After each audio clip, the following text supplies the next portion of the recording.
Stand up, take a bow, please. You got to stand on the table and request. Yeah.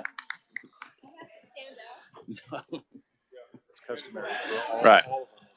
So, and then we also still have the majority leader and the chairman of the Agriculture Committee. So, House Ag, welcome back. And with that, we will continue our discussions on yesterday's bill.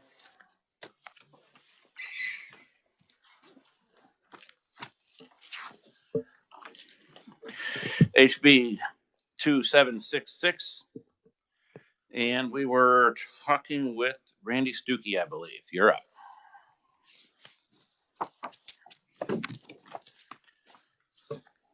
Good afternoon, Mr. Chairman, members of the committee. Again, Randy Stuckey today with the Kansas Agribusiness Retailers Association. We do stand as it's drafted, an opponent to the bill, this House Bill 2766, concerning countries of concern. Our position really is that in its current form, the bill would require divestment from the company that our member you heard from yesterday, and that's Syngenta.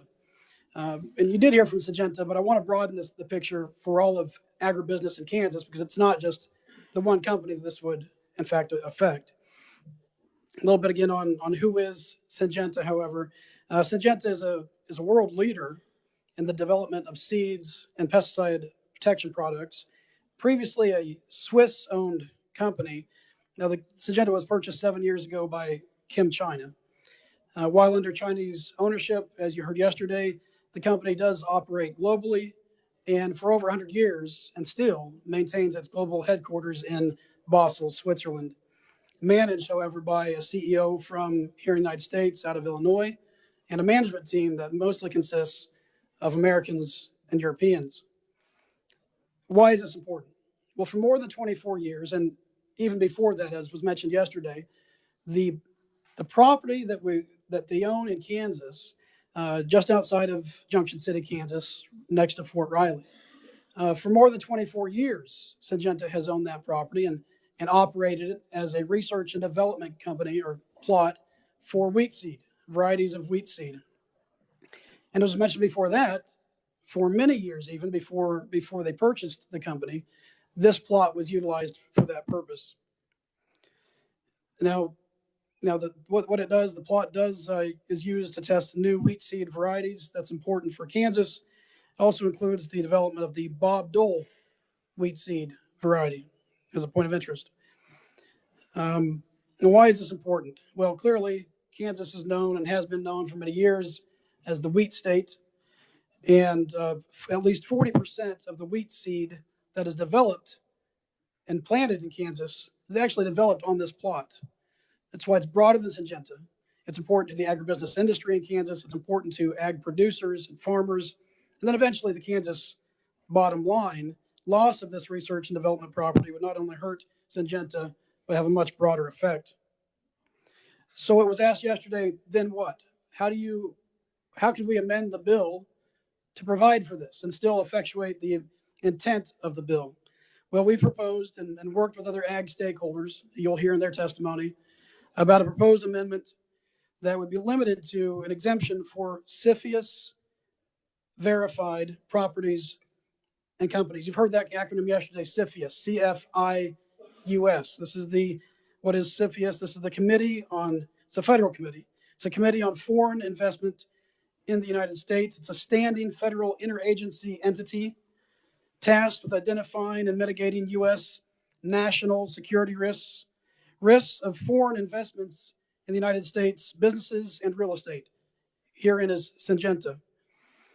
So actually, it's not even a foreign concept to the bill itself. Section 6 of this bill, you'll find that on page 5, requires the state attorney general to submit a report to this committee, this federal CFIUS committee, for any non-noticed transactions that occur in the state. Page 5, section 6. It's already currently in the bill. We would broaden that reporting, then the mention of this CFIUS committee to exempt those companies and properties that have been verified by CFIUS. So the Syngenta agreement with CFIUS specifically, CFIUS vetted the purchase of Syngenta those 7 years ago And the company then entered into what was mentioned yesterday, an ongoing national security agreement, an NSA, with CFIUS.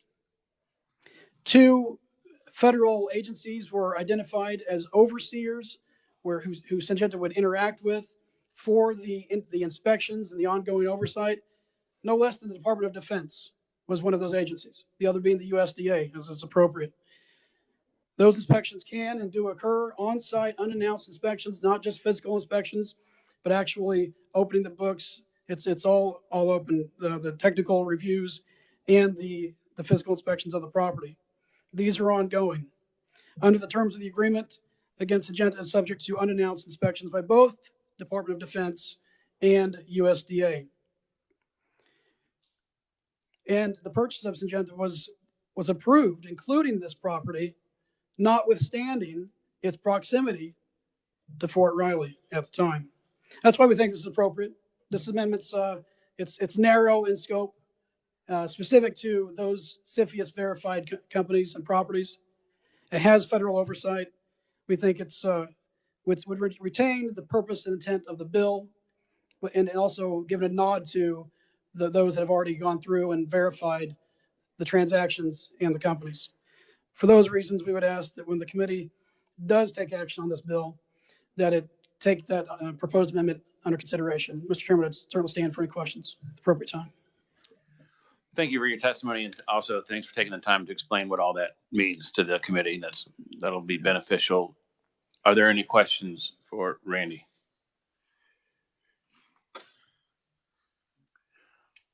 Representative Kincannon. I'm sorry, I thought I saw you raise your hand over there. So. No questions. Thank you, sir. Thank you very much. John Donnelly, Kansas Farm Bureau, you're up. Thank you for coming back. Thank you, Mr. Chairman and members of the committee. I am John Donnelly. I'm here today on behalf of Kansas Farm Bureau, and you are going to witness me do something I've never done in a legislative committee. I typed out my comments because when it comes to private property rights, sometimes I get a little bit wound up. So I'm going to try to stay a little calmer than I have in the past on this issue. So first, thank you for the opportunity to testify today. As I stated, I'm John Donnelly, testifying on behalf of Kansas Farm Bureau and the 30,000 farm and ranch families that make up the Kansas Farm Bureau. First, I want to thank the proponents and the individual legislators that have worked with us on this important issue. Obviously, there's more work to do because I'm still opposing it, but the dialogue has been positive and it has been welcomed, and we are looking forward to that continuing. Kansas Farm Bureau has long supported private property rights and free markets. Naturally, when legislation like House Bill 2766 comes up, we view it with a skeptical eye. Putting restrictions on the ownership of real property is not something to be taken lightly. Anytime you take one buyer out of the market, you devalue that asset. However, we also do recognize that there may be national security issues that need to be addressed. Generally, we feel on this topic that those issues are best addressed at the federal level. That's why we have been engaged through our national organizations to get USDA included on the CFIUS committee. That's why we are looking at getting additional funding to further investigate foreign investments. That's why the House and the Senate will likely vote on those issues in the coming weeks, because organizations like the American Farm Bureau Federation, the National Corn Growers Association, the National Cattlemen's Beef Association, they have been working to find real solutions to national security issues. I'd like to make a couple of points that I believe to be true. Number one, the CCP is not actively buying farmland in Kansas. The data says that. What we can find is half an acre that's owned in Kansas. I actually was at a meeting and I sat by someone, a realtor in the county where that half of acre existed, and he told me where it was. I went and looked at it. It's a fruit stand. The critical infrastructure nearby is a Dollar General. That's the issue that is bringing this up. I live in a county that is supposedly 30% foreign owned. Ellsworth County, Kansas. If you look at all of the data that was cited by the proponents and mainly the neutral conferee on this issue, I live in Ellsworth County. Ellsworth County is not 30% owned by foreign interests. unless the Veneer family, who are huge supporters of Kansas State University, have become Canadian citizens. That is simply not true. Okay, I got to get back to reading. Sorry. I would propose to you that the national security risk of the CCP owning farmland halfway between Amy and Manning, Kansas, is likely less of a risk than the data that is being transmitted out of the members and guests of this committee while listening to me talk. It's also likely less of a risk than the children and grandchildren of everyone in this room dancing on TikTok right now. With that said, while we oppose this bill as currently drafted, we do recognize that this legislature may feel the need to pass something to protect state and national security. While this bill is close, it still needs an amendment to allow businesses that have been through the federal process and do not have any unresolved national security concerns or have a national security agreement with CFIUS to continue to do business in Kansas. The amendment language is included in my written testimony, and the previous conferee went over those details. Again, I do want to thank the committee and the proponents of this legislation for the productive dialogue thus far, and I encourage such dialogue moving forward. However, I would be remiss if I did not add that Kansas Farm Bureau is not supportive of the amendment proposals offered by the Attorney General. If those proposals are amended into this bill, our opposition would become much more vociferous. If you want to see what that looks like, you can go watch the previous testimony that the agricultural community has given in the Senate. Thanks again for the opportunity to testify today, and I welcome any questions. Committee, any questions? Representative Williams, Laura, or Christy Williams. Laura, Christy, it's all good. All right, thank you, Mr. Chair. So you said that the CCP only owns about a half acre in Kansas? I did not say the CCP. I may have said that. If I did, I was wrong. There's a half of an acre reported that is owned by a Chinese citizen in the state of Kansas. Okay, but we just heard testimony that Syngenic, owned by Kim China, has or owns 100 acres right outside of Junction City.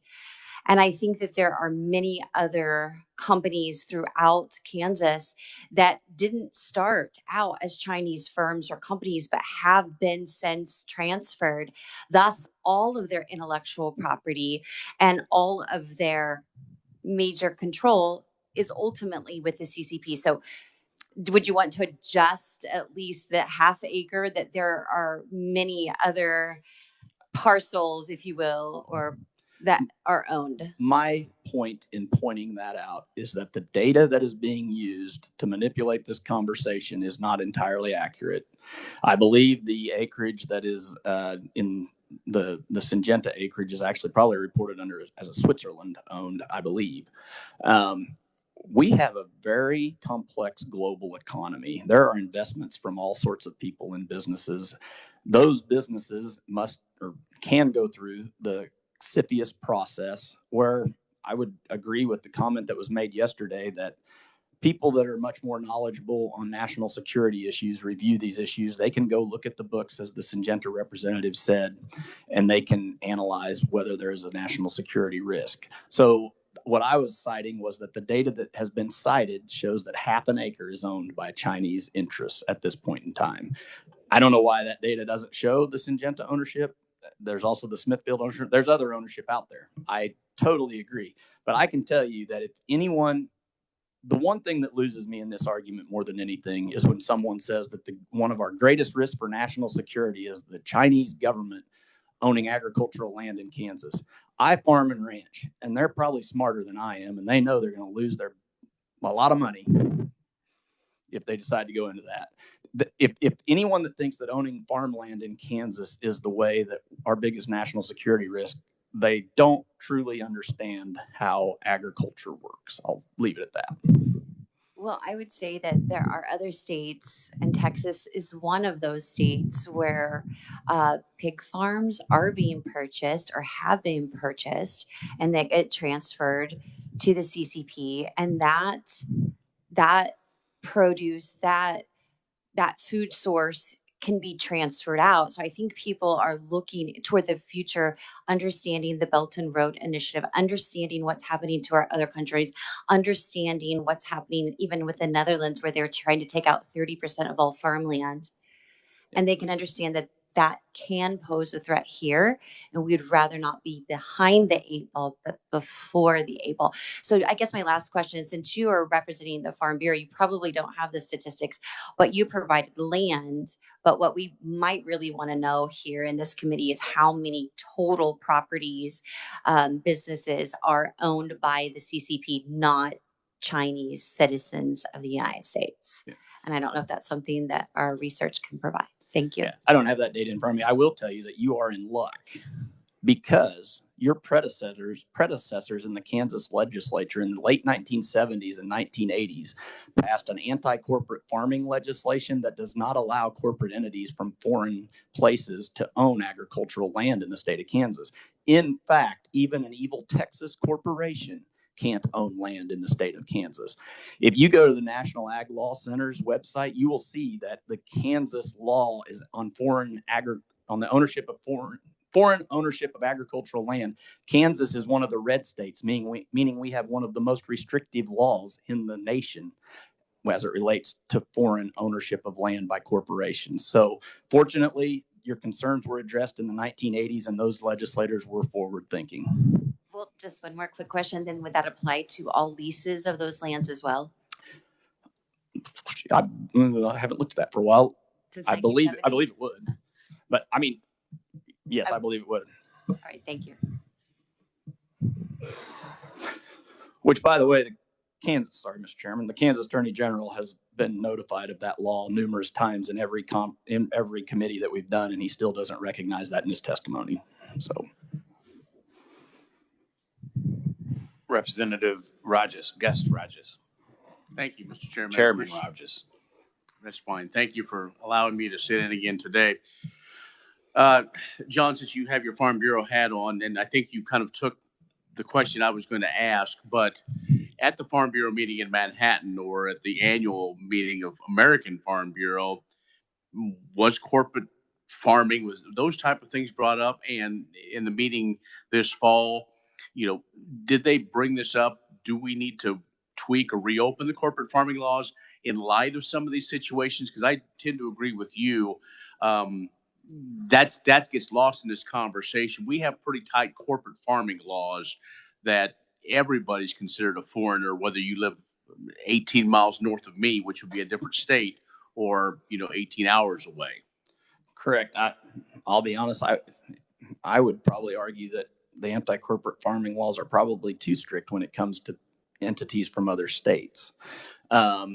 More directly towards your question, yes, as this issue has arisen,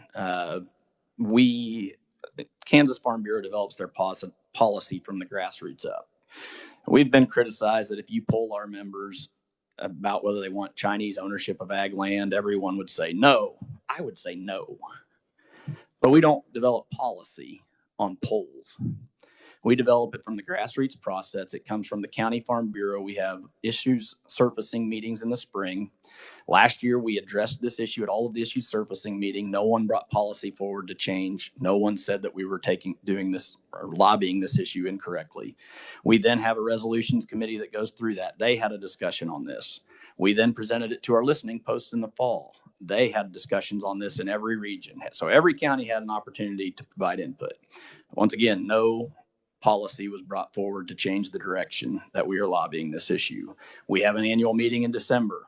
There's hundreds of delegates from across the state that come in to vote on our policy. There was no policy offered to change our position. Private property rights matter to Kansas Farm Bureau. With that said, I'm being way more negative than I anticipated to be, but I do want to thank the proponents and the scriveners of this bill because they have listened to our concerns, and we are really close to having a workable product here. Thank you, Mr. Chairman. Representative Penn. Thank you, Mr. Chairman. Thank you, Mr. Donnelly, for being here today. Appreciate everything that you've been saying here. I've been taking a couple of notes. I like the part that you were just saying with the scheme that you have in the Farm Bureau, that you all have meetings in the winter and everything, and each of the counties have the opportunity to provide policy input, and that your policy starts from the grassroots. Is that correct? I don't like to call it a scheme. I actually call it a policy development process. But It's one thing to say that they have the opportunity to provide input. It's another thing to say that you've actually polled them and brought this issue up from them. Is that what you're saying that you've done to them? Was it something that you sat back and waited for them to address, or was it something that you actually put before them and said it needs to be addressed? We brought speakers from Kansas State University and other entities to come speak to different groups, and polling people is not a good way for an organization to create policy. I'm sorry, maybe I was unclear. How did you get your members in every county? You said that they have the opportunity to provide input. Did they know that this was an issue that they needed to provide input on? They are open to provide input on any issue, and this topic has been out in the countryside, and I mean, at least from my perspective, I feel like Kansas Farm Bureau has been fairly visible opposing these measures. So it was out there. People knew. And Mr. Chairman, if you allow me, that's the other part of my question. Let's give it to his testimony, please. Oh, say again. Say again. Go ahead, but let's. Oh yes, absolutely. Treat our the Farm Bureau that you represent. There are other colleagues that we talked to in other states too, including Nebraska and Iowa. They have supported this type of measure. Why is Kansas any different? Define the type of measure that they have supported. There's a lot of intricacies and a lot of details in the policies and the bills that have been presented. Additionally, every state goes through the same process for their state level policy, and they may end up in different places. That's why we have the American Farm Bureau Federation, where we then meet in the winter in January, and they hash out those policies to create the national policy. So quite frankly, I'm not paid to care what other states think. I got you. So what you're saying is that they did not talk to the members or provide input for the opposition that you have here in Kansas for this particular measure, and there's no uniform opposition to these types of measures across Iowa, Nebraska, and everywhere else. Is that what you're saying? That is not at all what I'm saying. What I'm saying is every bill's different, and every state develops policy from their members, and that policy may not be the same. And when it conflicts, we go to the national level. Everyone implements it at their state level how they want. If it conflicts at the national level, they sort through the details and they develop policy to direct the American Farm Bureau Federation. I did not say anything. Is there a national opposition to these types of measures that you're saying for the National Farm Bureau? That's what I'm trying to get at. I'm trying to understand. The American Farm Bureau Federation has been probably one of the key entities that has been pushing to increase agriculture's influence on the Committee for Foreign Investment in the United States, as well as pushing to get additional funding to get more information and to provide better data for national security purposes at the federal level, where, quite frankly, I feel people are way more qualified to address these issues. Okay, and one last question, and I promise you, Mr. Chairman, this is my last question. If you said that, again, going back to your testimony, in the 1990s, the national foreign ownership on land by corporations is something that's already been on the books since the 1990s. And if maybe I'm getting the name of it wrong, you were discussing it with Chairman Rogers. You said that it's very restrictive, and in your book, in your estimation, by your stars, too restrictive. If that's the case, why are you so opposed to this? If there's not an issue, why are you so opposed to this? First off, that happened in the 1970s and 80s is when that discussion occurred. Secondly, what I said to Chairman Rogers was, I think they are too restrictive for out-of-state corporations. That is what I said. I am opposed to this because we need to have a well-thought-out, well-reasoned law. If you feel like this is the place to address these national security concerns, it needs to be well-thought-out, well-reasoned, and we need to think about business in the state of Kansas and how business has developed at a national level. You've seen a couple of instances in agriculture alone where Syngenta and Smithfield have Chinese ownership interests. From the CFIUS reviews and the availability that they have to their information, business information, I don't know that a sweeping state law that would drive them out of business and eliminate our ability to do research on wheat, Kansas's #1 grain. I don't know that that's wise of the Kansas legislature to take that type of initiative. I don't know that it's wise to get rid of the thousands of jobs that Smithfield Foods has created and has been there for decades. I think it's my job to bring facts to you. I think it's my job to make you think about these issues, and that is what I'm doing. So I think we are opposed to this bill, but I think I've also made it very clear that with one amendment, we can be very close to neutral. Thank you, Mr. Chairman. Representative Hoffman. Yeah, thank you, Mr. Chairman.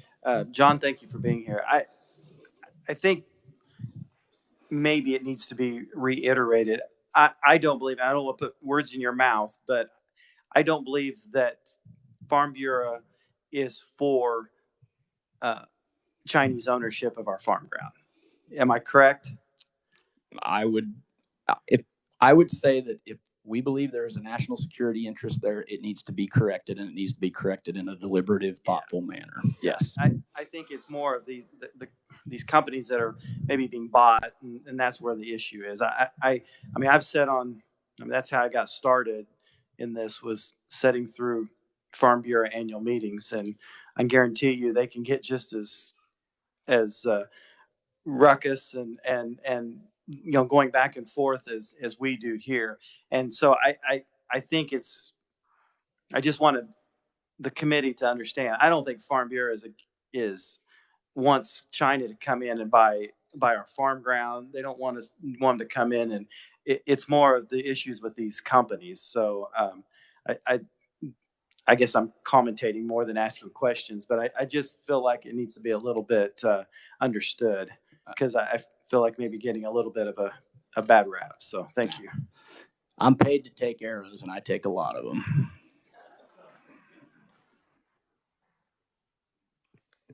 Any further questions? Comfrey, Representative Probst. Thank you, Mr. Chair.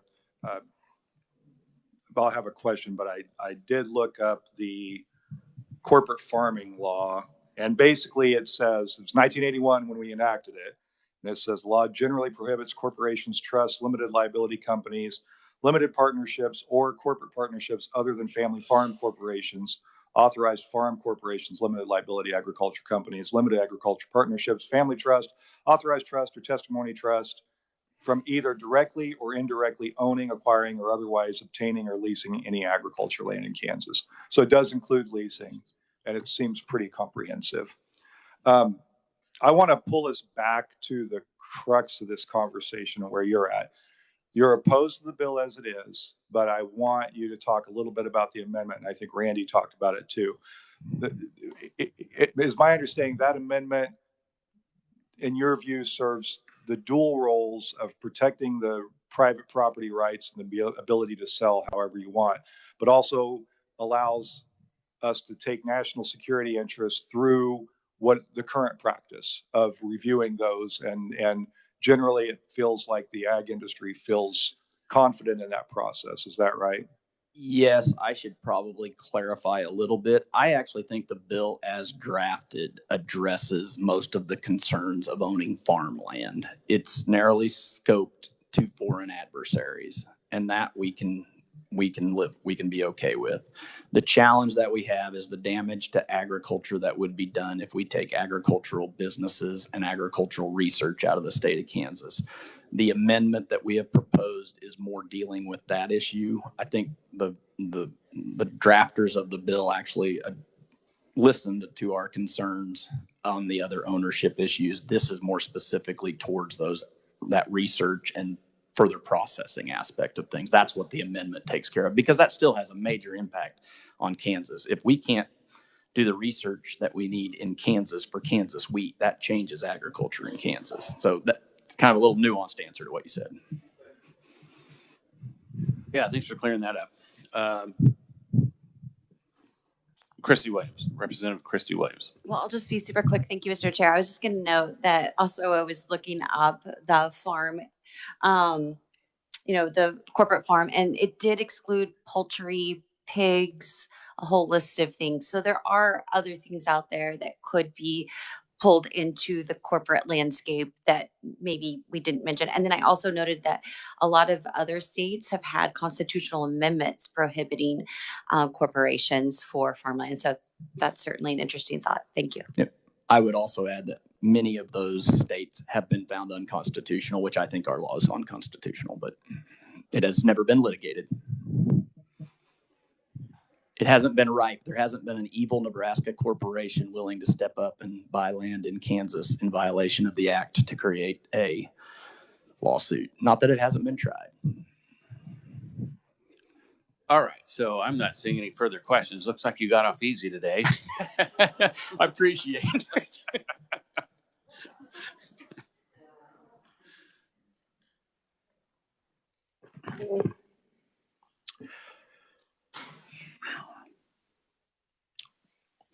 By the way, committee, we have Senator Fascadeau in the room. We'd like to recognize her. Thanks for coming and joining us. This is what a really big committee looks like.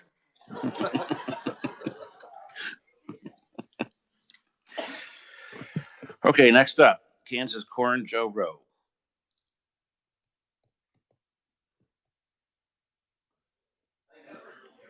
Written only? Okay. Kansas Livestock Association. Aaron Popelki.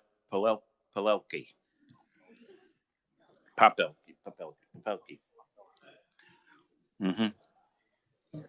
Okay. Thank you, Mr. Chairman. I'm Aaron Popelka with the Kansas Livestock Association.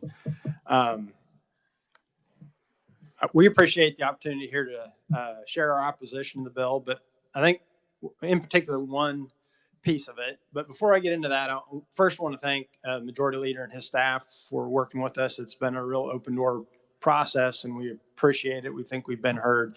Appreciate the approach the House is taking to this. I also want to highlight a little bit about John touched on how Farm Bureau does our policy, a little bit about how our policy is shaped and how we evolved our view on this topic. As staff, we work off of a policy book that's adopted every year at our annual convention. In our base operating principles is we believe that our members ought to have the freedom to operate their business free from government intrusion. So we start with that. And when this issue popped up last year, we said, you know, that is typically the case as a general matter. But in this case, there are some, I think, real national security issues that need to be worked through. And I think that's the approach the House is taking. And so as staff, we worked with our members last year to develop some principles to guide us as we deal with these bills. And the things that we developed, and we took this through our process last year we have county meetings throughout the year where members can come at the local level and visit with us. We have regional roundtables as we lead up to our convention. At convention, we have committees, just like the legislature, and each member, no matter how big or small, has one vote and can show up and vote on our policies. And after all that process, what I'm about to tell you is the position and is again reaffirmed during our legislative meeting for us, for us to take. One, much like Farm Bureau, we think this is better taken at the federal level. And there's a couple reasons for that. One is the federal government has greater assets to decide what is and isn't a national security risk. Two, you avoid a patchwork of laws among states that can create perverse incentives. And three, there really is a constitutional issue if states don't go about this right. I think in particular, the bill that was mentioned in the Senate could suffer some of those constitutional infirmities. I think this is very close to where it should be. And we've worked with our federal delegation, Senator Marshall's on a bill that's sponsored by Tommy Tuberville. But if the federal government, I like to say Congress doesn't really Congress anymore, if they're at that point and the state feels the need to get into it, we have a few guiding principles that we think that the bills ought to stick to. One, foreign adversaries, which I believe this bill does in the countries of concern. We want it to apply to all land, not ag land, because if this is really a security interest, what's the bigger threat? A small plot in Junction City or a quarter acre out in Stevens County. And we think there ought to be certain exceptions to make sure title and credit continue to flow, meaning dual citizens, persons with legal status, green card. You have to figure out how to deal with inheritance Foreclosures, believe it or not, many banks are publicly traded. If one happens to have a shareholder that's on the list, it's not that they're going to keep the foreclosure, but you have to be able to allow lending institutions to get through the process of foreclosing on the property and then putting it back on the market. And then finally, a grandfather clause to deal with businesses that are existing, or some sort of a mechanism to make sure that the businesses existing don't pose a threat. And I'll get to, again, our amendment that we're offering along with the other ag groups, I'll discuss a little more. But I do want to talk about the broader picture, because I think some things yesterday were misconstrued, and I'm an attorney, so I like to cite the things. So I put some links in your testimony, and you can go look at this data yourself. Yesterday, one of the conferees said that it was growing rapidly, and China's share is growing, and it's open season on ag land in Kansas, I think were some of the quotes. Well, if you look at the data, China's share actually isn't growing. In the last year, and the latest feeder report, and that's Agricultural Foreign Investment Disclosure Act. So federal government said all foreign purchases of ag land have to report to USDA. They put out a report every year. In the last report, Chinese holdings actually dropped about 37,000 acres, and you can go see that in the reports that I cite to. The other thing, again, is this open season in ag land. John mentioned it. The National Ag Law Center has a great website where they have a database that shows all the state restrictions on foreign ownership. And they list states in red, meaning there's restrictions, in blue saying they don't say anything, and then green saying it's allowed. And if you look at the states around, Kansas is in red. And John mentioned the reason for that is our corporate farming laws. And if you look, Nebraska was mentioned specifically. And I think if you look at Nebraska's law, yes, they do have a general prohibition, but then the exemption is manufacturing is exempted, industrial is exempted. If you're in city limits, exempted. If you're within 3 miles of the city, it's exempted.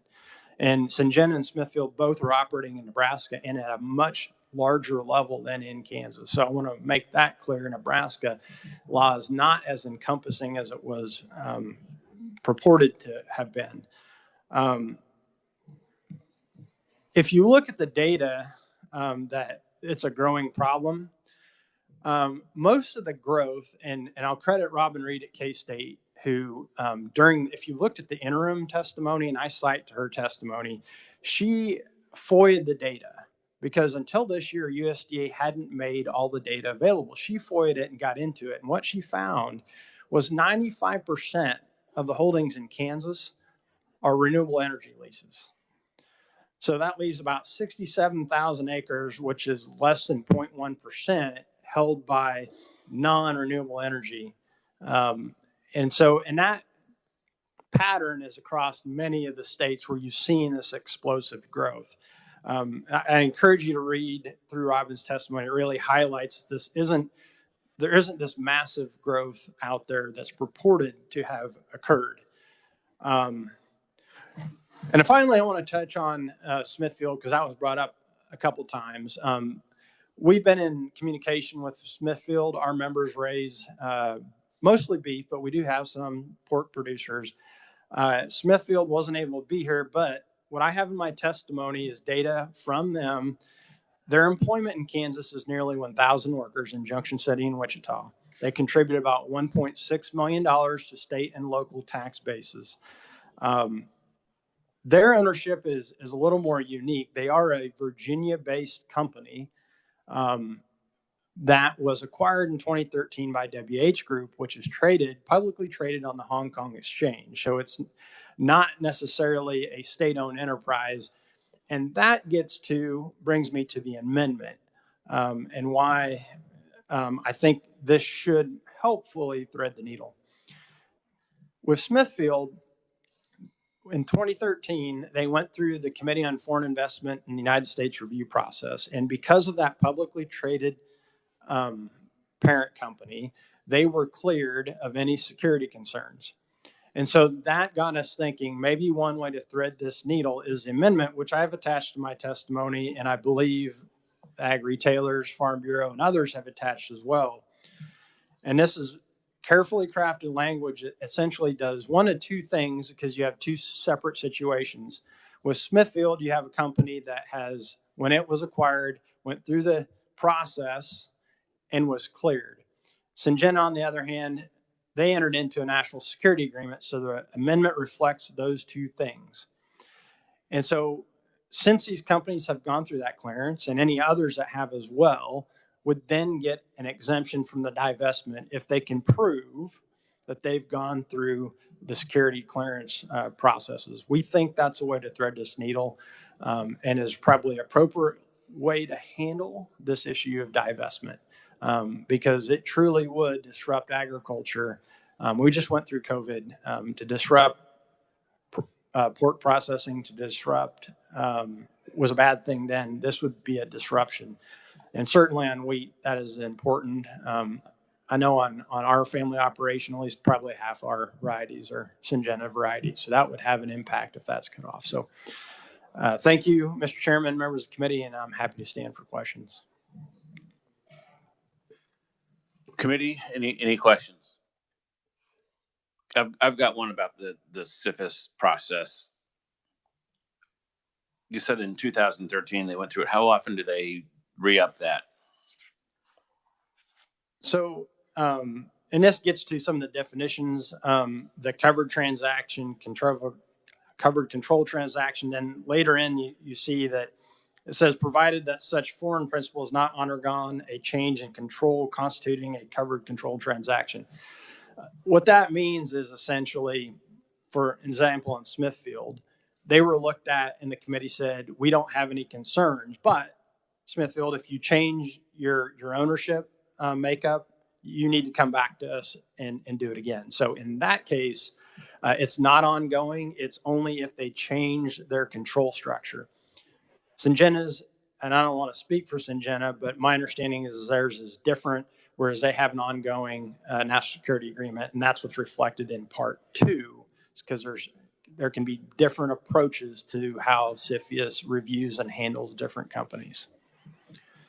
And so what happens if there's a hostile takeover of the shares of stock, or do they monitor how many shares of stock are owned and where and by who, or do they look at that ever again after they approve it, as long as it stays a stock company? So the law says that, as I understand it, that if that were to happen, that company has to report to CFIUS and undergo another review. If they don't, CFIUS does have the ability, should they have, so there's actually ways in the regs for folks to notify the committee, and they can unilaterally do their own review. Okay, thanks for clearing that up. Any further questions? Representative Hoffman. Thank you, Mr. Chairman. Syngenta, if I understood from yesterday's testimony, do they have some Department of Defense contracts? I am not the person to answer that question. Okay. But I think what they said was through their agreement, their national security agreement, Department of Defense could come onto their property and review the location. Okay. I believe is what the testimony was. So they don't yesterday. necessarily have contracts, but they have some sort of Department of Defense watches. That's my understanding from the testimony. All right. Yeah. Thank you, Mr. Chairman. Okay, seeing no further questions. Thank you very much.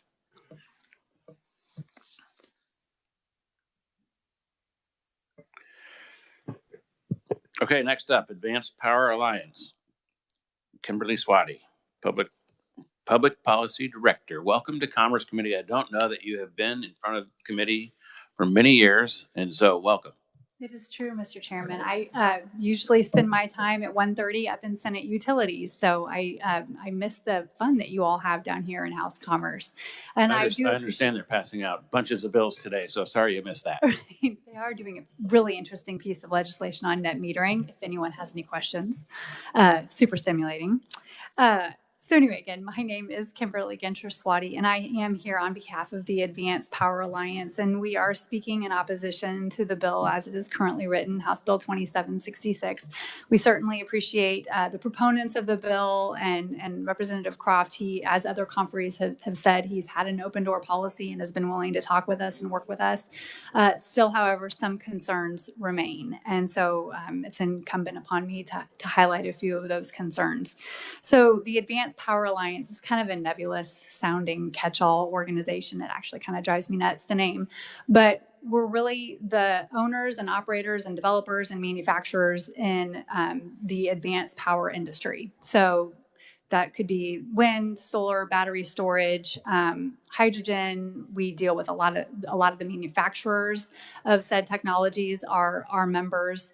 The buyers of our power are our members. So the Googles, Facebooks, Allianz, the global insurance company. I mean, the list is really long. We have 48 different members. A lot of those are very household names, including BP, Chevron, what we would call your super majors in the oil and gas industry. We also have our super majors in the clean energy space, which would be Ørsted and Engie and Enel. And Ørsted is a Danish-owned company, and Engie is a French utility. They own all of the utility industry in France. And Enel is similar. They own the entire utility in Italy and Brazil and Argentina. So as you can see, our members are global and they're very diverse in their holdings. And it is for those reasons that they have expressed concerns about this bill. Just as a reminder, our members, we span the most urban areas of the state to the most rural areas of the state. We've invested more than $20 billion in the state since the first wind farm was developed in 2001. We've created more than 20,000 direct and indirect jobs in the state, and we have not come to the legislature seeking any sort of appropriation or special incentive.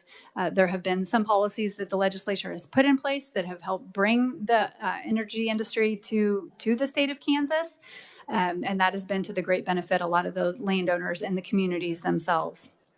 So the clean energy industry, the Advanced Power Alliance, we are really formed in bringing homegrown energy, a domestic supply of energy, to Kansans and to Americans. From our inception, that has been our intent and our goal, which is very much a national security goal and interest. Certainly has been, we talk a lot about energy security and what is one of the fastest ways to ensure energy security, and that is to ensure you have a homegrown domestic supply of energy, whether that is for transportation or for energy production or energy usage or for home heating and business and for your business.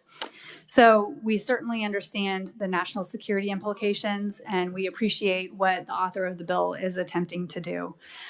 So our main concern stems from the fact that this bill includes leasing in it. And we will remain opposed to any piece of legislation as long as it includes leasing as a defined form of interest. We can specifically find this on page 3, lines 24 to 26 of the piece of legislation. We oppose any measure that would include leasing in the discussions on foreign ownership. Our industry, we primarily lease ground. The report that was referenced by Mr. Donnelly and by Mr. Popelka, the AFIDA report, the Agricultural Foreign Investment Disclosure Act, this is a really important concept for this committee to understand. You all, if you were on the Ag Committee, you would be steeped in it. But that is a reporting that is done annually. These filings are made, and the USDA compiles the data, and it's a really very detailed report on who owns what, how the land is being used, so on and so forth. And we do have a wonderful researcher at K-State University who really dug even further down into this information when there was kind of the realization that, oh my gosh, the land where my husband is from, Ellsworth County, along with Mr. Donnelly, it was reported that it was 1/3 owned, foreign owned, which is categorically not the case. Categorically not the case. And so when she began digging further and further, and we began speaking with her, it's not foreign owned, it's leases. It's leases.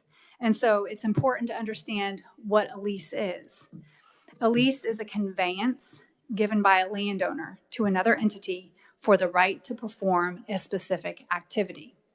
And the lease or the activity is spelled out in the lease, which is as well as the defined time frame in which that entity has the right to perform that activity. The leasee can only do what the lease allows them to do for the specific period of time in that lease. And if the leasee ever steps outside of what they're allowed to do, they can and would lose their lease. So the leases that we're talking about in the state of Kansas, and 94% of the quote unquote foreign owned land in the state of Kansas is actually leases that have been willingly and voluntarily entered into by landowners with companies like Enel and companies like Engie and companies like BP, British Petroleum, and the list can go on and on. None of those companies are foreign adversaries, to be clear, whether you use the U.S. State Department list of foreign adversary or the U.S. Department of Commerce listing of foreign adversary. They're also not countries of concern as being defined by House Bill 2766.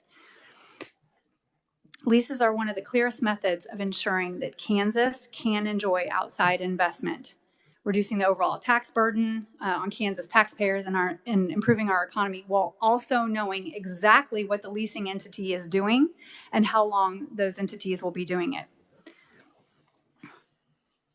So I'm just going to skip around just a little bit. Many of our companies are American founded, they're American owned, they're American based. But many of our companies are also European and French and Italian and British and Canadian. And the Canadian Pension Fund loves to invest in Kansas. So our concern is on this piece of legislation, not only the retroactivity provision, but the divestment standpoint. Because so many of these companies are publicly traded, what happens if one day they're at 4% ownership and another day they're at 6%, and then they go back down a handful of weeks later to under 5%? Where do things stand with the forced divestment? And that is another reason why the amendment put forth by the ag community related to the CFIUS process is so important. When you're talking about publicly traded companies and you're talking about trying to grow investment in the state, that 5% threshold, is probably a little low. Typically, a reporting threshold with U.S. Department of Commerce is at least 10% when they talk about a kind of a de minimis interest. But then two, if you've gone through the CFIUS process, and which is, as we've talked about before, the 9 different federal agencies that all serve together on part of this panel. And these are political appointees as well as bureaucrats that make up the CFIUS grouping. Then I don't know that it's right for us from a capitalist standpoint to talk about forced divestiture. So that is a real concern.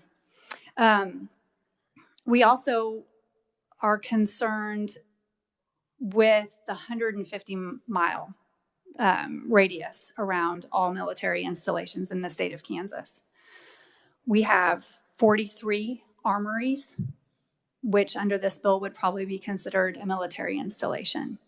We have the Smoky Hill Bombing Range in Saline County, which is fabulous, but you draw a 150-mile radius around that, 150-mile radius around Forbes, 150-mile radius around Fort Riley, 150-mile radius around Whiteman, and then Tinker Air Force Base, and then a couple of military installations on eastern Colorado, and all of a sudden the entire state of Kansas is encapsulated. And so the retroactivity provisions, the forced divestment provisions, then are pertinent to the entire state of Kansas. So I would suggest to the committee that perhaps we look at what other states have done, which is maybe line of sight is not appropriate, but maybe we're at 10 or 20 miles as opposed to the 150-mile radius.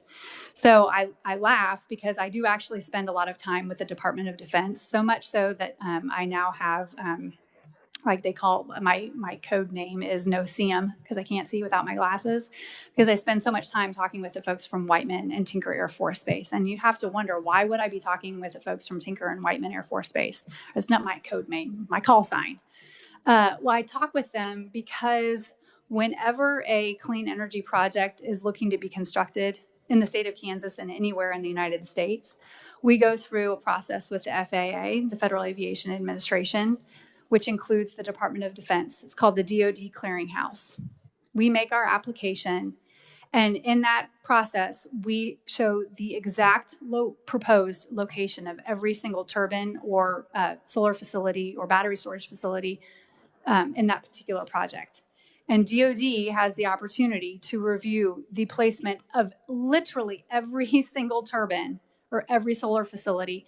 And DoD reviews it for national security concerns. They want to make sure that their military training routes are not being impacted. They want to make sure that any of the Air Force bases are not being impacted. They want to make sure that all of their training standards can be met fully as they, both for now and in the future.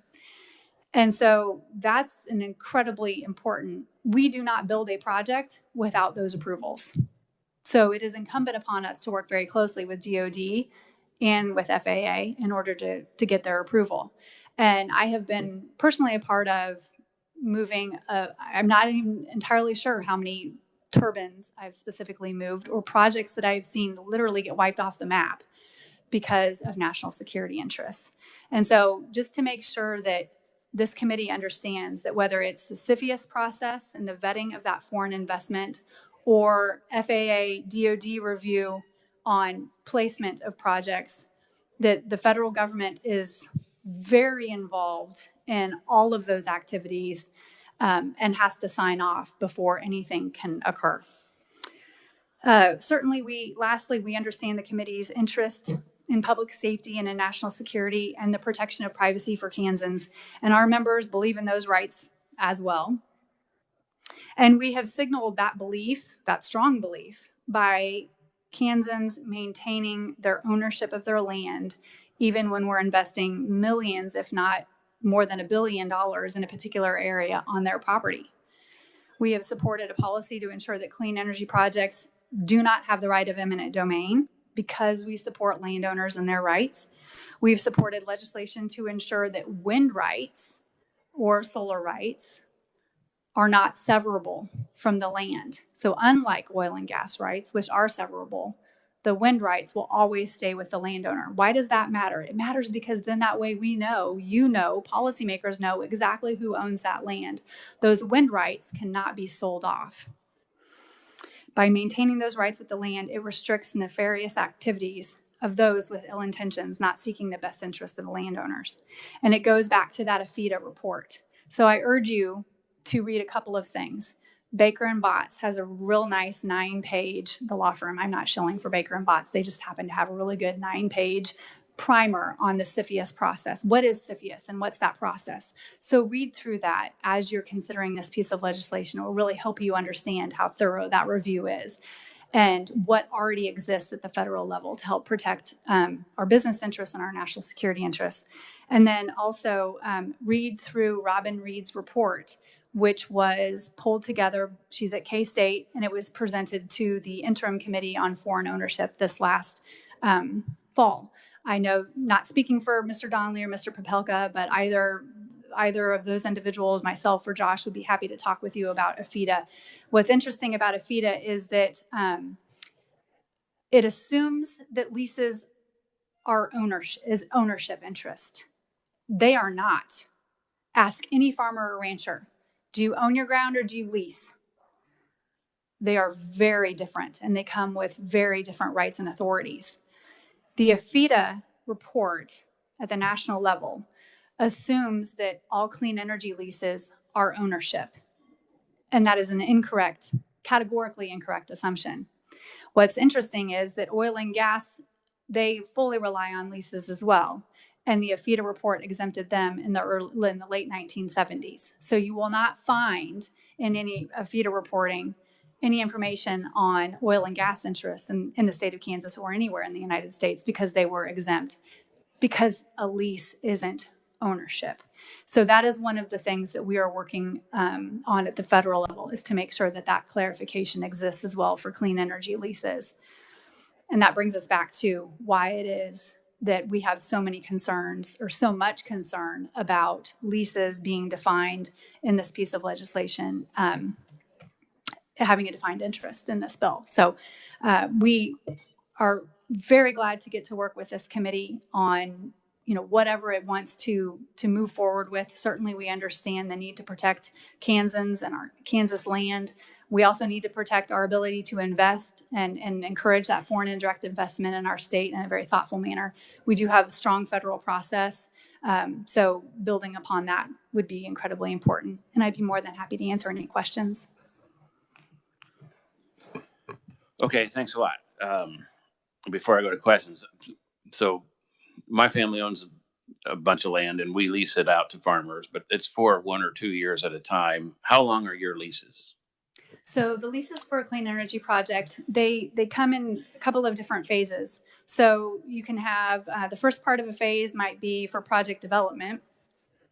And then if a project is moving forward, they've put together enough land, they've received all of their permits, then the lease, really kind of kicks into gear. And that lease can be for 25 years because that's a typical term of a clean energy project, 25 years. And then with the opportunity to extend for another period of time. Some leases may say 10 years, some leases may say 20. But nothing happens until that the lease can become void after a certain period of time if a project isn't developed and hasn't advanced far enough along. So the 10-year or 20-year option, is that up to the landowner or up to the company leasing the land? So it is written in the lease, and the landowner has entered into that lease. So they can be they will be not more than consulted with, but there will be a period of time when that 25-year or whatever that initial period is up, and then they will look to reevaluate that. But more often than not, the lease would be extended And that per the term. Solely up to the company, though, not the landowner? We'd have to look at what the lease clauses say. Okay. Representative Sutton? Thank you, Mr. Chair. Good afternoon. Welcome to committee. I don't think, and I'm just going off of the testimony from yesterday, I'm not sure ownership in itself is the issue at hand, particularly when we're talking about building close to military bases. It really had more to do with spying. I mean, it had more to do with observation. So in the fact that the wind turbines aren't owned by the person who owns the land and are leased instead, cameras can still go on those, right? So per the lease, the landowner has the right to approve whatever is going on his or her ground. So that's the first portion of that. And I would assume that would be outside of the term of the lease or the definitions in the lease, because if you're now talking about monitoring as opposed to energy production, that would be very different element, I would assume. You think the landowner would know if the company installing their windmill put a camera on the top? I think, not to speak for every landowner, but I think that most landowners know all the time what's going on their ground, on their ground. Okay, I'm going to bet against that one, but we'll let it go with that. Thank you very much. Thank you, Mr. Chair.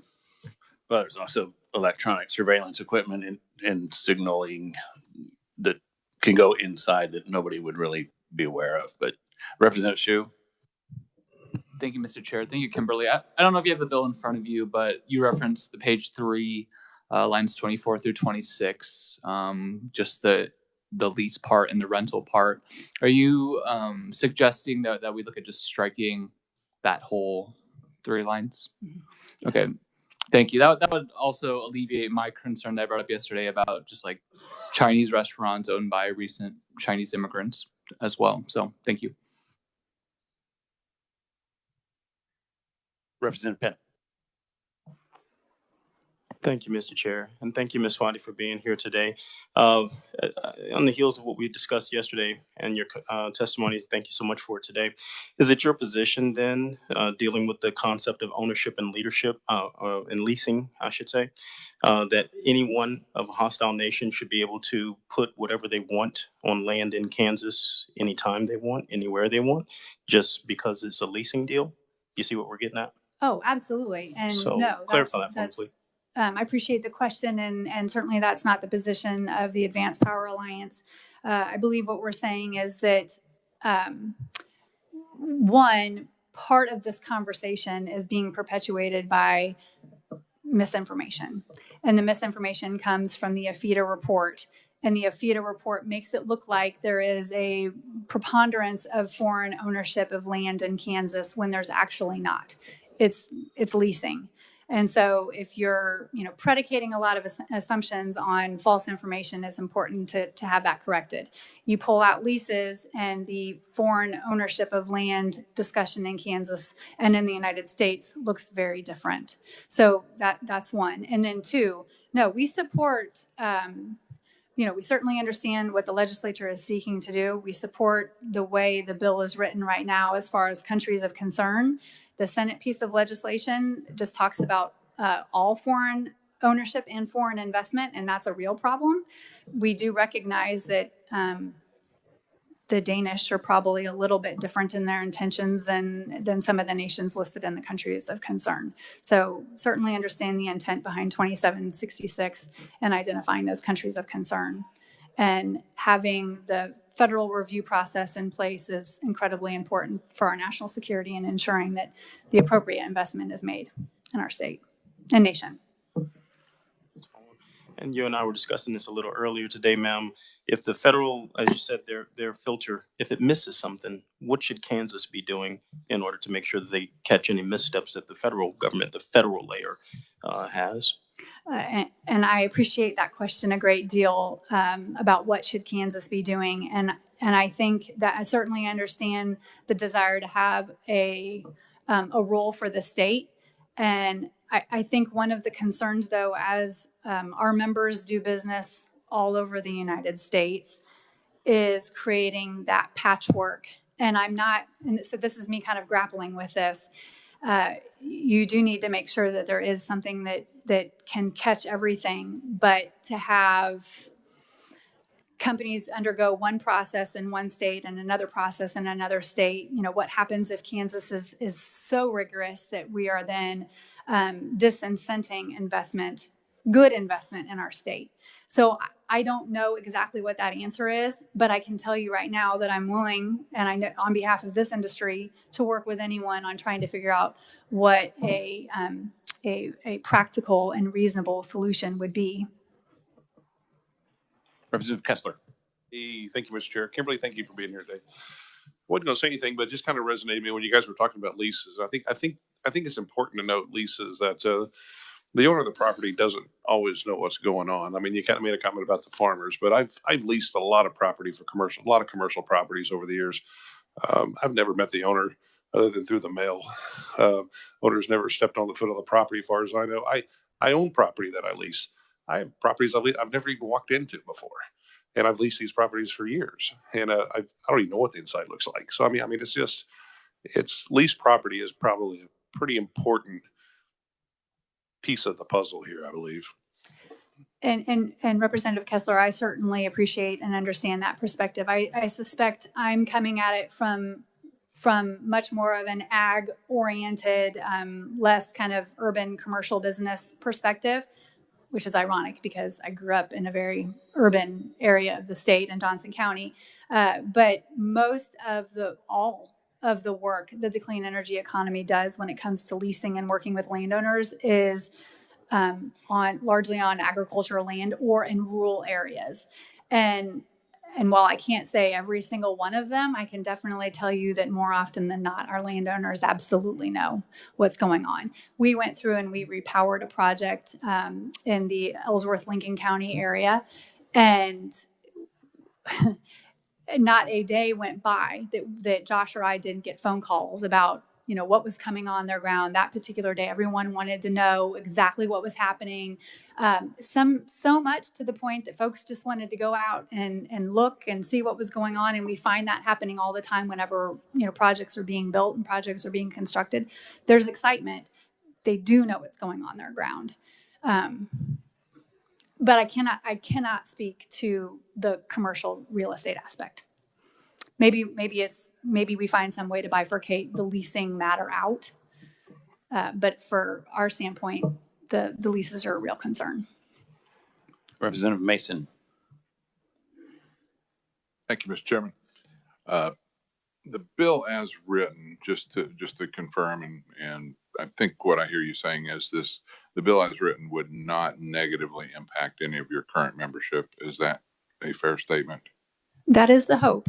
Yes, we do have concern about the de minimis investment level, just because so many of our companies are publicly traded, and when you're publicly traded, a 5% threshold is relatively low, and that can change fairly regularly since we're publicly traded. Many of them are. But as currently written, it would not affect your current membership. Right. I mean, I don't. Most of the countries of concern are not investing in our folks. China, as we all know, has very deep pocketbooks, or a pocketbook, and so I think we'll be okay. But it would not be correct for me to stand up here before you and say definitively they have not purchased stock in some of our companies. Okay, final question, Representative Penn. Actually, Mr. Chairman, I think I couldn't hear him. His mic wasn't on, but I think Leader Mason just asked the question whether or not as the bill is currently written, Ms. Swati, does this affect any of your member companies that you represent? And that's what I was just responding to Representative Mason. I feel very comfortable saying that the vast majority of the countries of concern are not investors. However, many of the publicly traded companies, it's not to say that a threshold couldn't be exceeded in one particular trading day or another day, in which case that could be a problem. Okay, that's it. Thank you very much. Is there anyone else that wishes to testify in opposition to this bill? Is there anyone that wishes to testify at all for opponent, proponent, or neutral to this bill? Sir. You state your name. Mr. Chairman, members of the committee, my name is Bob Stewart. I'm the executive officer for the Kansas Bureau of Investigation. I thought I was on the list as neutral, but maybe you may be. I'm sorry. I left the agenda in the right. Thank you all for hearing me today. As I said, I think we are neutral about this matter. We do believe that the spirit of the law or the bill is an appropriate thing for you to consider. Normally, I don't introduce myself fully. Some of you I've met, some of you I haven't. But I think for the purposes of this testimony, it's valuable to sort of give you a little bit more background. I've only been with the KBI for a year, but for the 27 years before that, I was an FBI agent. And I spent the last 12 years as an FBI Chief Division Counsel. And in both of those roles, I both investigated cases and provided oversight into counterintelligence cases worked by the FBI. So I have a pretty intricate knowledge of the sorts of things that we're talking about, the threat picture that we're talking about today.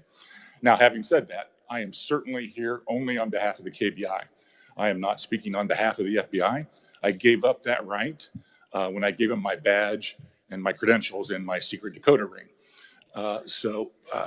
Although I do wish, after some of the previous testimony, maybe I should have kept some of my body armor that I don't have anymore. Nonetheless, as I said, we stand neutral on this because we have some concerns, particularly about 2C1 and about what the definition of country of concern is. Before I get to that particular point, though, I do want to note that the KBI does believe this is an important issue for this body to take up, for us as Kansans to take up, for everybody in the room and those who had to leave to take up. To put it off on the federal government, I think is maybe short-sighted because we are called what? flyover country. We all know that. We've all heard it. We've all had to defend the fact that we've been called flyover country. Who better to take care of Kansas than Kansans, in my view, and in the view of the Kansas Bureau of Investigation? So with that sort of put aside, we do think it's important to think about it, although from a big picture, from a national security perspective picture, both as it deals with proximity to military bases, but also as it deals with the fact that what we are talking about here in Kansas is agriculture, right? And that is a particularly important point. And it's thought about nationally too. It is one of the 12 critical infrastructures. So I think just limiting it to talking about military bases, and I think none of the conferees has limited it to just talking about military bases.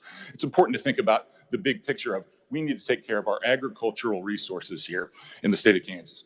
And I can certainly tell you that there are more than one active situations as we speak where foreign adversaries are acquiring or trying to acquire, trying to finagle their way into positions of decision-making authority about our resources in Kansas. It may very well be that some of those companies that have been cited are completely nothing but economically driven. They don't have any particular point. They don't have any evil in them at all. However, we don't know that, and we can't articulate it for sure. And at the end of the day, if we get in a fighting war, or if we get in even less than a fighting war, and a country wants to disrupt our capabilities, what better thing to disrupt than our food sources and supplies? So we do at the KBI have great concern about what we see as activity from foreign actors, both country and corporate, and how they work. So to drive back to the point about 2C1, we certainly think that limiting to just those listed countries can be a little bit problematic. There's certainly proxy capabilities. China has exhibited the proxy capability that the Attorney General testified about with Venezuela. We know of others. Situations where not only other countries, but other corporations that are held in other countries are certainly being convinced to act in the best interest of the People's Republic of China, particularly, and maybe Russia in some situations. As it's a critical infrastructure, I think the other piece that we need to address is not just those country issues, and this is a little harder to articulate, and I know the proponent of this bill, the majority leader Croft, is trying to figure out this as well, which is there are a couple other interests that we're worried about at the KBI. One is they're both DTOs, designated terrorist organizations and drug trafficking organizations. Now, you know, the government, we're acronyming things too much, but those two DTOs cause us concerns as well. We see at the KBI, and we see when we talk to our partners, that both in those arenas, ownership of land, ownership of corporations, ownership of our resource capabilities is coveted by those organizations for a variety of reasons. One, they can be disruptive inside those organizations. Two, they can control the organization and do it and make it do what they want to. And three, they can hide and maneuver their ill-gotten gains through those corporations and through those operations. So we have a great deal of concern about those. At the end of the day, I know that we've heard testimony today, and we've talked a little bit about the fact that Kansas already has a restrictive foreign ownership bill or foreign ownership law. And I would just point out this from the KBI, I'm not aware of any reporting mechanism that would come to us so that we could see, is that law being followed or not? This would be much like, in my view, like posting the speed limit on I-70 at 75 miles an hour, but then not putting any highway patrolmen up there to check the speeds. The KBI currently doesn't have any insight into this issue. So we would encourage you to think about what level of insight would be appropriate, at what level, and that the KBI be engaged in that process to determine, all right, do we actually have a situation here where it is a clean hands foreign corporation acting appropriately and we have no issue? Or is it one where maybe we have a layer of concern? We want to put a little bit more insight into what they're doing and why and what their long-term goals are. And with that, Mr. Chairman, I'll stand for questions. Thank you for your testimony. Are there any questions? Representative Penn. Thank you, Mr. Chairman. Just want to thank you for your service. That's a long time to be in uniform. Appreciate everything you've done for the state and for the country. Thank you, sir. Representative Shue. Thank you, Mr. Chair. Are you asking for the KBI to get access to all land titles? No, that would be far beyond our capability or purview. I wonder at some level, though, if when you all make the determination of what an appropriate level of review is, that you consider that either as the Senate bill does, thinking about a council that reviews some, or that the KBI in some way or shape have some access into that reporting process to determine whether or not it's actually the correct things are being reported, first of all, and if that reporting is somehow linked into other pieces of information we have that would give us and you concerns about that ownership. Okay. Yeah, all of those options just seem like a huge intrusion of government into just private enterprise, but thank you for your testimony. Yes, sir. Committee, any further questions? All right, sir. So we have your contact information, and as we work through this bill, we might lean on you a little bit and have you come answer some questions. If that's okay. So, thanks. Is there anyone else here to testify, neutral, pro, or con? Seeing none, I'll close the hearing on HB 2766. We do have people that came in from out of town to hear to testify on the next bill. If I can find it here. SB 333. So I'm going to go ahead and open that hearing. It doesn't look like this is going to take too long, committee, so bear with us. And we'll get a overview of what the bill does.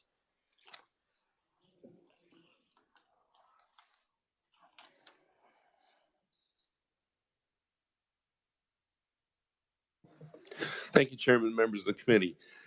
Senate Bill number 333 extends the sunset date for the State Use Law Committee, which is the body that advises the Director of Purchases about administering the state use law. Committee will recall that state use law is a provision in Arkansas law that requires school districts to make purchases of products and state agencies to make purchases of products and services from vendors that employ blind and disabled individuals, Kansas nonprofit entities that do that. So under the current statute that authorizes this committee, the committee would be abolished on July 1, 2024. This bill, as originally introduced, removed that sunset completely. The Senate committee added a provision that a 5-year extension. So the State Use Law Committee would be abolished on July 1st, 2029. The history of this statute is that basically about every 5 years it's been extended in the past. When it was originally put into our Kansas law, there was a sunset as part of that original provision. So with that, I will stand for questions. Committee, any questions on this bill? Seeing none, thank you.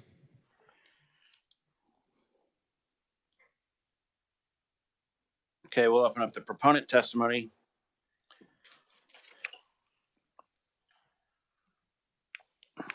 Do we have a proponent, Buddy Sell with Envision?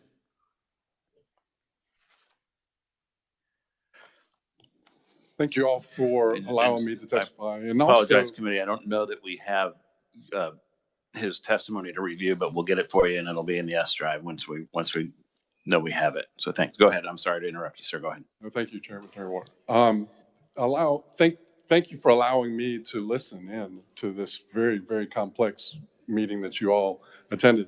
I've spent 32 years of my life serving two organizations, the Department of Defense and people with disabilities. So I have two boys, one Air Force Academy graduate and one doctor that the Air Force paid to go to medical school and owes 4 years of his doctor's career back to the Air Force to pay for that. So again, the conversation that was going on was very, very interesting to me. And this to me is very easy compared to what you guys are and ladies are dealing with. Um, Representative Concanon is on the State Use Committee meeting, and so is Senator Faust-Godot.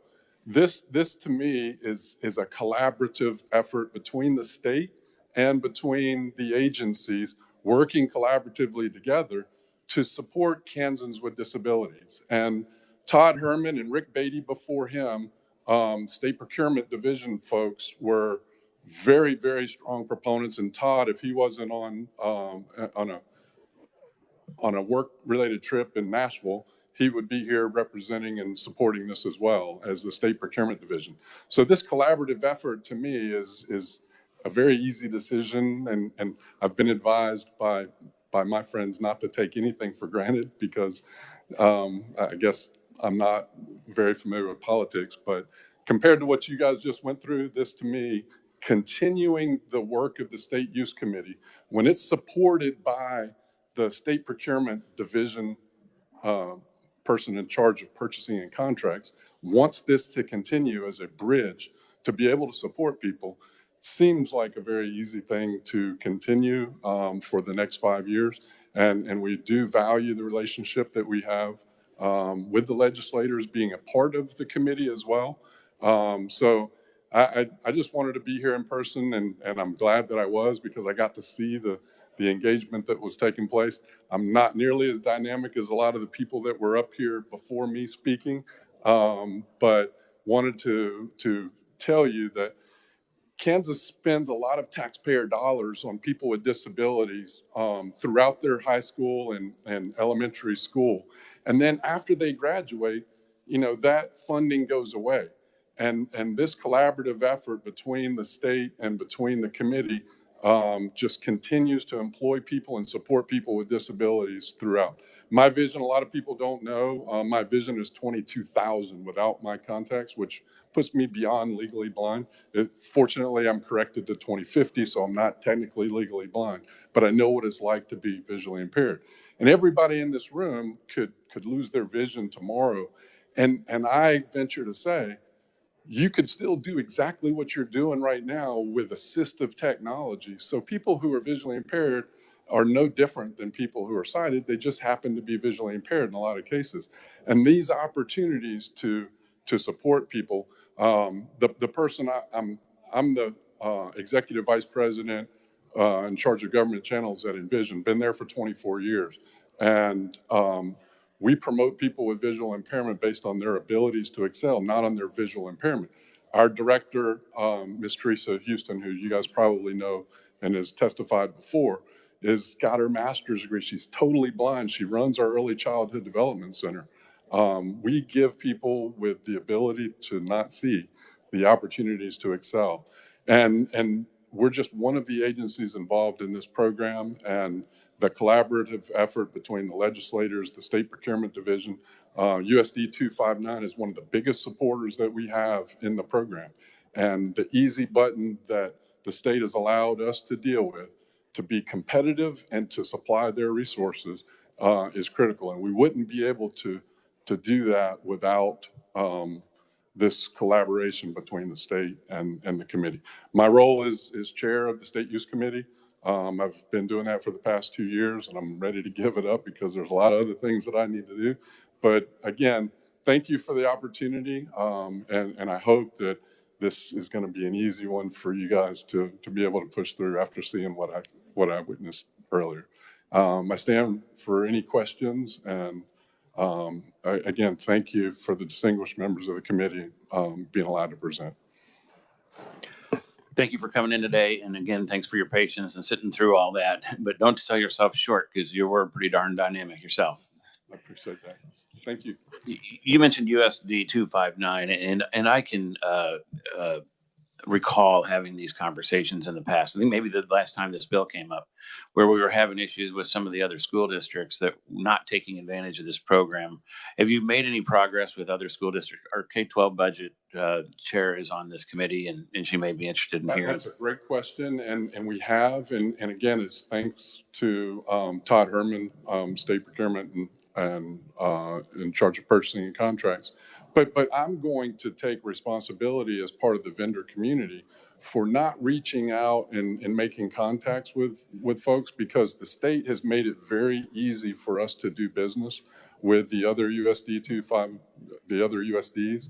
And because USD 259 is the biggest in the state, and it's in Wichita where I live, and Fabian is a member of the state use committee, that relationship serves us well. But what I'm encouraging my members and other sister agencies to do is to be more proactive and use this state use law as an easy button for them to be able to meet their needs. And now that means that we have to be competitive. That means that we have to be able to deliver great products and great services, because everybody knows that the budgets are very, very tight. But we want people to want to use us, and USD 259 has wanted to use us, and they've given us every opportunity to bring them goods and services.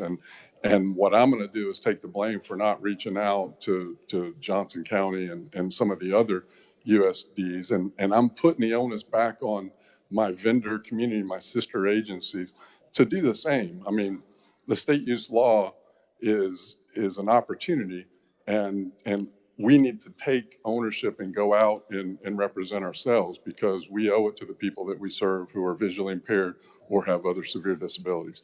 The other thing I'd like to mention is that the Kansas chapter of the National Federation for the Blind did a referendum, and I think that they've forwarded it on, supporting the continuation of this state use committee as well, because they see the value and the collaboration between the states. And thank you, Representative Kincannon, for being on it, and Senator Falscado. She actually is the one that introduced the proposed sunset of the law. But what I don't want to do is tie it up in between. I'll take the 5-year extension as well, because it is such a valuable committee. And sometimes it's valuable to come back up and just rehash it, even though it's an easy bill, according to you. We're not allowed to say that because then it fails. But it's always good to rehash it and let everybody know that it's out there, so they can remind people to take advantage of it too. I agree. And I would also say that it's important upon the vendor community, whether I'm the chair or I rotate myself off, hopefully, that we work very hard to earn the right to be and to have a great relationship with the state procurement office as well. So that 5 years, just again, make sure that whether I'm there or somebody else is there, that we still have to have that collaborative relationship. So. Representative Susan Kincannon. Thank you, Mr. Chair. Well, I don't really have a question for you. I just wanted to add on and brag a little bit. When I toured down in Wichita at Goodwill, it was just fascinating to watch them making vests that day for all the bright orange vests that all of the highway workers wear for KDOT. And many other things, but I really found that fascinating that we can use those and purchase those. And so the more aware we can all be of what the service that they provide, I think it's great. Thanks, Mr. Chair. Any other questions? And I'm not here on behalf of Envision, but I do want to say that Envision serves 3,000 people who are visually impaired annually. And without things like this, and without the support that we have from the Department of Defense, we would absolutely not be able to do that. We run mission and services programs, and so do the other sister agencies that are money losers. And without these type of opportunities, we certainly wouldn't be able to do that. All right. Thank you very much, sir. Seeing no more questions for you. Thank you, sir. Is there anyone else here to testify as a proponent for this bill? Senator Falscado, come on up. Thank you, Mr. Chairman, committee members. I stand in strong support of this legislation. It will help so many people with disabilities, the visually impaired. I do reside in Wichita, and over at the Envision facility, they make parts for the aircraft industry. They make parts for our school districts. I've served on this state use board for several years. And finally, I know what it means, the state use board, Mr. Chairman, is we want businesses within the state of Kansas to do businesses with other businesses. And so in Wichita, as opposed to my USD 259 school district, calling and ordering their janitorial products from an out-of-state business, we want them to network with Envision and allow and purchase those products and help our people with physical disabilities and visual disabilities to be employed and add to our great state of Kansas. And so I strongly urge that you extend the legislation. Does it actually eliminate the sunset? I wanted that, but over in the Senate, it gives us 5 more years to do the great work for these individuals. So again, thank you for the opportunity to stand in support of the legislation. And I'll submit you some testimony that I presented in the Senate. I'll submit it to your committee, Mr. Chairman. Thank you. That would be great. Committee will put that in the S drive when we receive it. Thanks so much for, I know that you weren't planning to testify and you did it as a favor to me and I really appreciate it. So thanks for being here. This is the second time you testified in front of this committee. The last time was for bus drivers, I believe. Oh. And we got that done for you this year. Oh, wow. So there you go. You're batting 500. Let's see what happens with this bill. Okay. Thank you so much. Thank you. All right, committee, I'm not seeing anybody else to testify as a proponent. Are there any opponents? Good luck if there's any opponents. Seeing none, no neutral, we'll close the hearing. Committee, we had final action scheduled for today. We'll do that tomorrow. It is again on a bill that we have passed out of here twice. This is the Senate version. It came over to us, so that'll only take a few minutes tomorrow morning or tomorrow afternoon at 1:30.